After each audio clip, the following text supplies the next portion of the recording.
Well, here we are at Ikon. We're very privileged to be watching an exhibition taking shape. Actually, it's during a lunch hour and all the technicians have gone for their lunch, and so things are relatively quiet, giving me a chance to have a conversation, a trip down memory lane with Debbie Kermode, currently the director of the Midlands Arts Centre in Birmingham, but she was at Ikon as the curator from 1996. That's correct. It's fantastic to be here down memory lane, having a look at the artworks. And I arrived in September 96 as in our last year of John Bright Street, just before we came to this gorgeous Victorian school building at Brindleyplace. And Deb, it's good that we're standing here in front of this work by Callum Innes, as it happens, because this was an exhibition.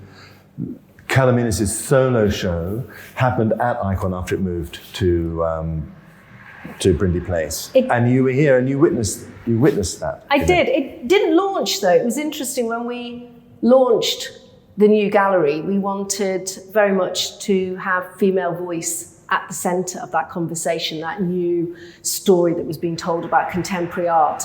So Callum came slightly later. I think he may have been the year afterwards, possibly. But it was a return to that strong rigour and support of painting that Lausanne brought what was very popular at the time, Callum Innes' work. Yeah. And very commercial as well, actually, to say. His work was very commercial. Yes, nobody can make money as an artist like a painter. I've noticed over the years. So no, this was really important. It epitomizes an interest that's not just Ikon's interest, but in the wider art world, in minimalism and abstraction. The 80s have been full of figurative painting, often very loaded with texture and oil paint. You can smell oil paint, in the studios of London and Birmingham in a way that you can't anymore.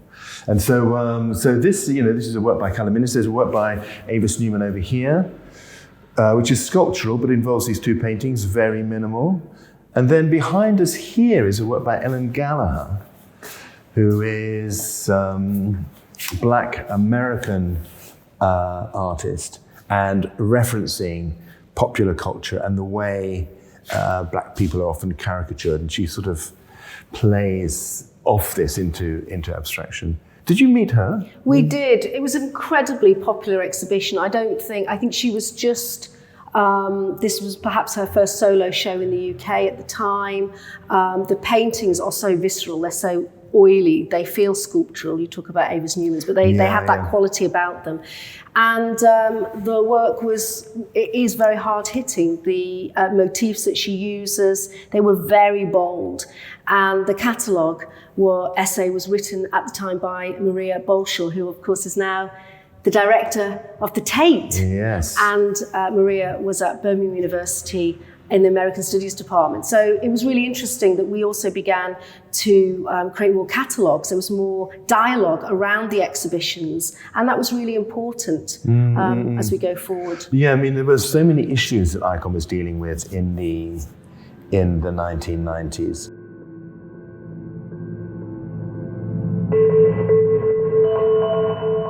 This show is important. It's looking at a period when Lisanne McGregor took a risk and gave me a solo show as a young artist.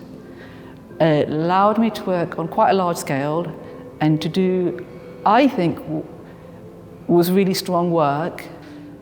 So I think it's good to celebrate what Lisanne was doing and the artists she was showing at that time when lots of other galleries weren't.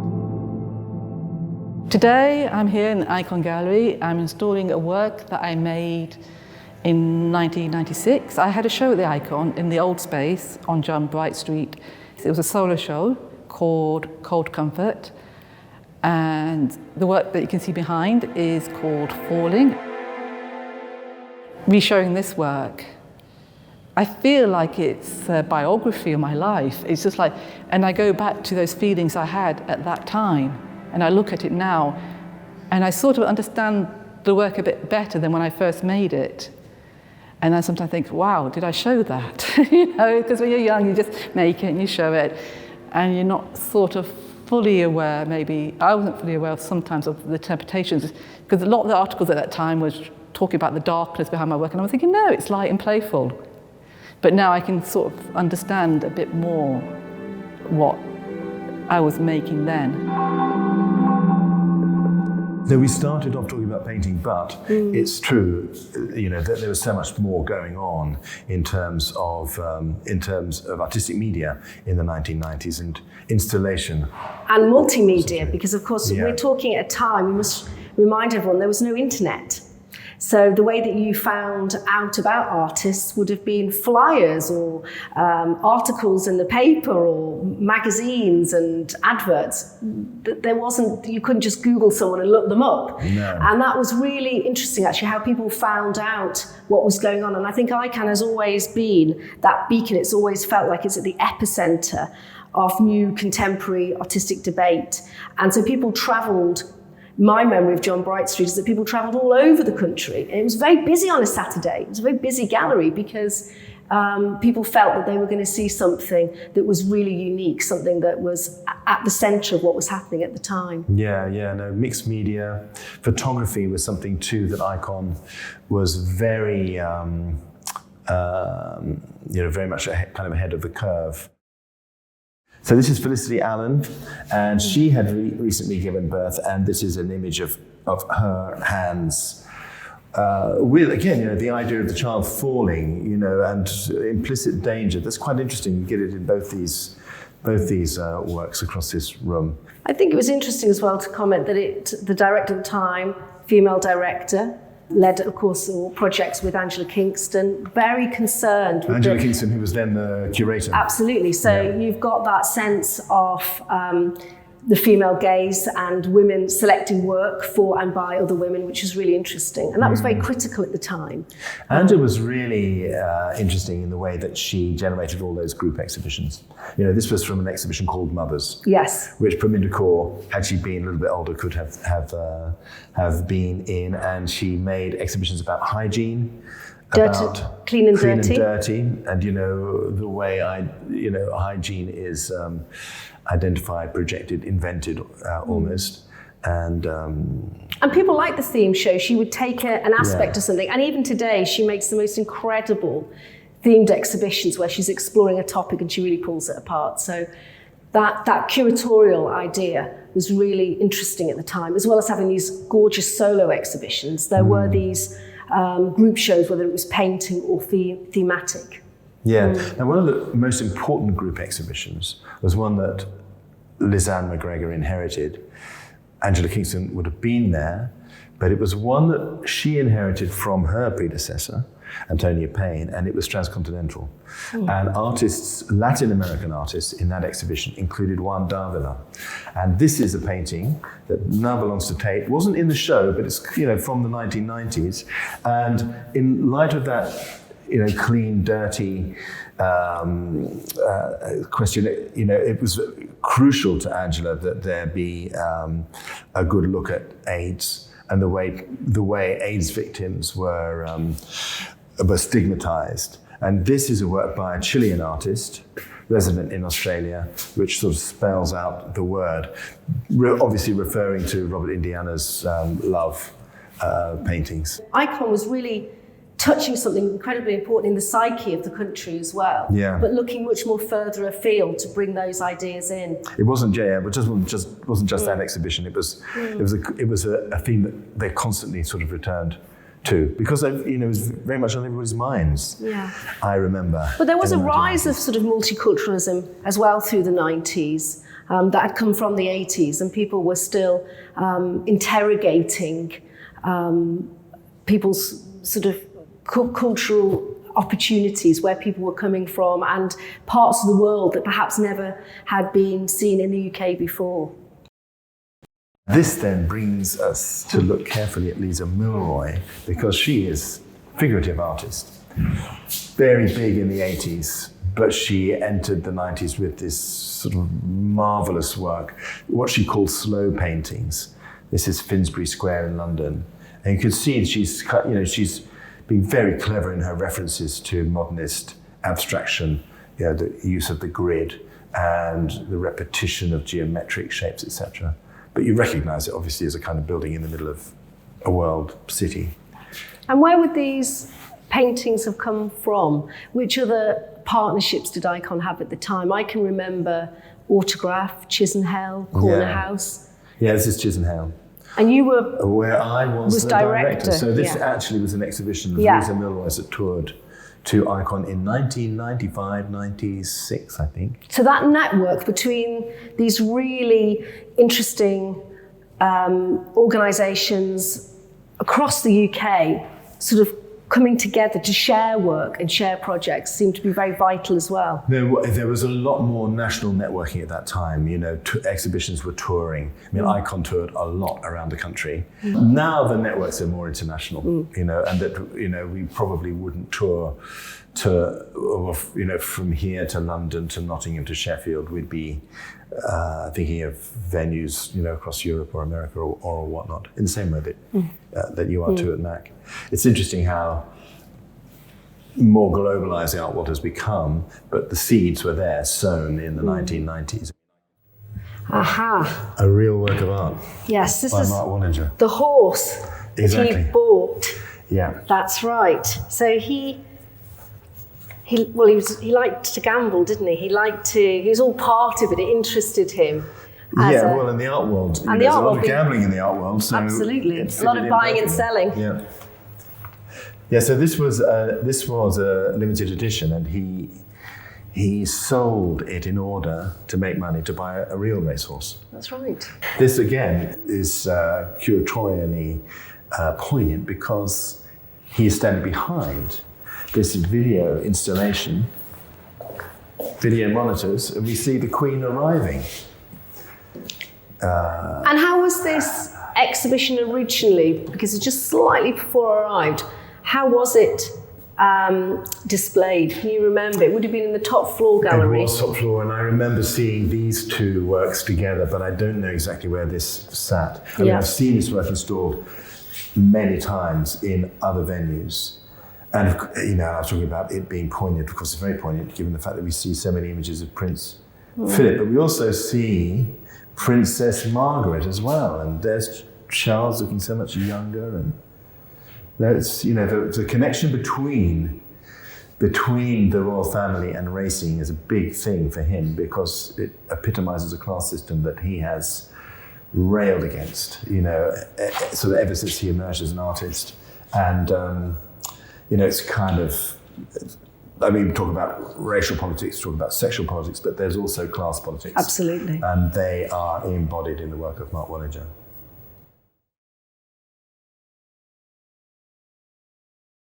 So, Deb, this is Keith Piper. Oh, yes. Maybe not a work you've seen. It comes from the Arts Council.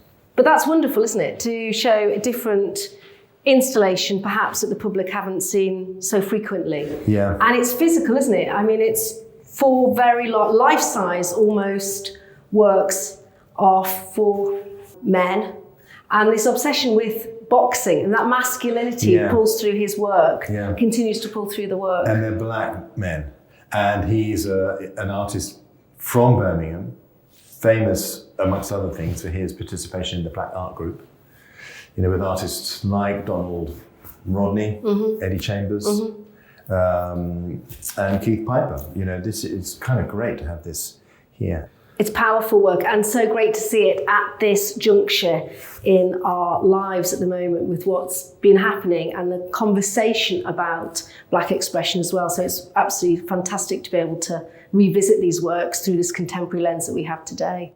This rod is sort of rather interesting. You know, I didn't sort of realize it until we started hanging just how postmodern it was. I mean, this is the work of Nancy Spiro, for example, who's appropriating imagery from all kinds of places. I mean, it could be classical Greek, could be sort of indigenous Latin American. And then we've got Yinka Shunabare, who's looking at Hogarth particularly, and placing himself, black British artist, in the sort of decadent interior that, you know, was a kind of vehicle for the points that Hogarth was wanting to make. And then you've got Ed Allington over here with his sort of neoclassical postmodernism, his obsession with architecture, both in drawings and in sculpture here. Nancy Spiro, she was such an important choice for Ikon because she was the artist with the opening show. Can I tell you were here to witness it. Can I tell you, we agonised over, when you open a new building, which artist do you open with? I remember there being a long list and a shorter list, and then, of course, Nancy was selected on this floor. And it was really important that we have the work of a feminist American artist at the height of her career. So it was terrific. It's wonderful to see this wall work, but I think why we chose her work, or why Lisanne was very interested at the time, was that we printed these, as you say, these feminist images of women directly onto the walls. And so beneath the fabric of the building lurks Sheila McGigg and all of those very subversive women. And I think there's a real fondness I have that they've become part of the archaeological kind of spirit. And of course, Ikon went on to do other wall works, Caterina Grossa, David Tremlett, but it started with Nancy, and so she's embedded in the walls, and we just painted over her afterwards. And I think there's something really gorgeous about that. And it also showed off the structure. I think Lisanne was very keen that we wanted to show the architecture of the space. We'd preserved it in such a way that it had a direct history, social history to Birmingham. And so you had Nancy coming in with her team, big team that came over from New York, and they experimented with the space and in a sense sort of graffitied the space with all these rather rude and alarming and beautiful images of women. So it was marvellous. Yeah, no, we're very lucky to have this work from a private collection in London. But but as you say, it's the work beneath the wall, the layers of paint. There's a lot of Nancy Spiro lurking. Watching us. They're watching us. Underneath this brilliant white emulsion. Here, Deb, we've got the work of Víctor Grippo, which is so important for Ikon and Ikon's history. The tabletops, the idea that you've got tabletops for experimentation. And this was a children's school. So again, there's that echo here of the installation within this context, and they do look like children's school tables as well, partly. So there's that sort of sense of that. And this, in fact, was a science laboratory. Exactly. So it is almost like a kind of place for the conducting of weird, eccentric experiments. We don't have potatoes generating electricity, but we do have sort of weird combinations of objects and texts and other materials. This is an installation very much in the process of being made, but you get a good idea of how contemplative the end of this exhibition will be. It's actually rather nice to wind up here after all of that sort of postmodern noise and rhetoric, and then you've got the reflective, meditative space of Víctor Grippo. Why do you think Víctor Grippo was important for Ikon at that time? Oh, because of the potatoes and this outcry. In the 1990s, there was so much tabloid engagement with art, kind of against contemporary art. The bricks. Well, yes, the Tate bricks is a case in point, and Grippo's potatoes were the Tate bricks of Birmingham. Were the Birmingham's bricks? Yes, they were. The potatoes were Birmingham's bricks. And, could this be a work of art which then inspired Lisanne to respond, in the national press and explain what was happening with contemporary art now. Which was important, I think, because I I think Ikon's always been that sector leader. I think it has always been very proud of the work it's selected and the artist it works with. And I think the board were very supportive as well at the time. Yeah, no, they really were sort of believers in the cause of contemporary art. And they won a war, that we are now we're the beneficiaries of that victory, because people don't question the value of contemporary art now in a way that they did in the 1990s. And it's important to not take what we're dealing with and the spaces that we occupy for granted.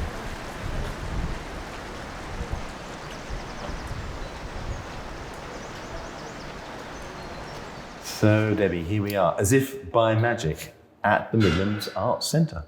where you've got an exhibition of work by Maxine Walker, which is fantastic for us. I mean, it's a sort of wonderful complement to the Ikon show, because of course Maxine Walker is part of that group of artists that are to some extent represented in our exhibition, people like Keith Piper that we were talking about, local black British artists. Donald Rodney, another one, Eddie Chambers, another one, and here we've got Maxine Walker. I mean, such an important photographer. Yeah, we're absolutely thrilled. This is a solo exhibition by Maxine, Birmingham born, and these images that we see in this exhibition are at the height of her career, so quite a large body of work. And we're absolutely thrilled to be able to have it here to add more texture to the work at the Ikon Gallery. And it was in the early 90s that she showed an exhibition that was organised by Mark Seeley, Self-Evident, another group exhibition. That's right. So it was a very important exhibition, a group show,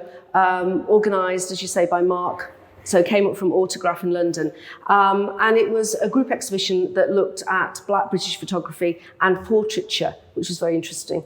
And Maxine was commissioned to make some new work, and this is the work that we have here today. So this work, this series, hasn't been on display in Birmingham since 1995. When it was shown at Ikon? When it was shown at the Ikon. So it's very important that I think that we revisit this work today, particularly in the lens of contemporary society. And I think it's as strong and as powerful today as it was then.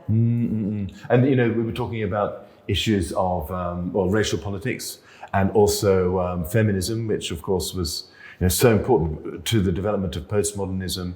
And we benefit so much from the achievements of women at that time. Yeah, and Maxine, again, she uses herself.